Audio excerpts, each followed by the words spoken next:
নেপালের বিপক্ষে প্রীতি ম্যাচে দেখা যাবে না হামজা চৌধুরীকে। বিস্তারিত জানতে ভিডিওটি না টেনে সম্পূর্ণ দেখুন। সেপ্টেম্বর ফিফা উইন্ডোতে নেপালের সঙ্গে দুটি প্রীতি ম্যাচ খেলবে বাংলাদেশ ফুটবল দল। আগামী 6 ও 9 সেপ্টেম্বর নেপালের কাঠমান্ডুতে অনুষ্ঠিত হবে এই ম্যাচ দুটি। এশিয়ান কাপ বাছাইয়ের আগে নিজেদেরকে ঝালিয়ে নিতে এই দুটি ম্যাচ খুবই গুরুত্বপূর্ণ। যত প্রীতি ম্যাচ খেলতে পারবে বাংলাদেশ, তত বড় আসরে ভালো করার সম্ভাবনা বেশি থাকবে। কিন্তু দলে থাকছে না দক্ষিণ এশিয়ার সেরা ফুটবলার হামজা চৌধুরী। হামজা চৌধুরীকে ছাড়াই মাঠে নামবে বাংলাদেশ। এই মুহূর্তে লেস্টার সিটির হয়ে ব্যস্ত সময় পার করছে হামজা চৌধুরী। আর তাছাড়া সে খেলার মধ্যেই আছে, তার ঝালিয়ে নেওয়ার কিছুই নেই।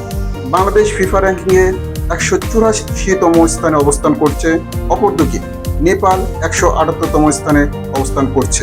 প্রথম ম্যাচে কে জয়ী হবে, বাংলাদেশ না নেপাল? প্রেডিকশনে জানাতে পারেন।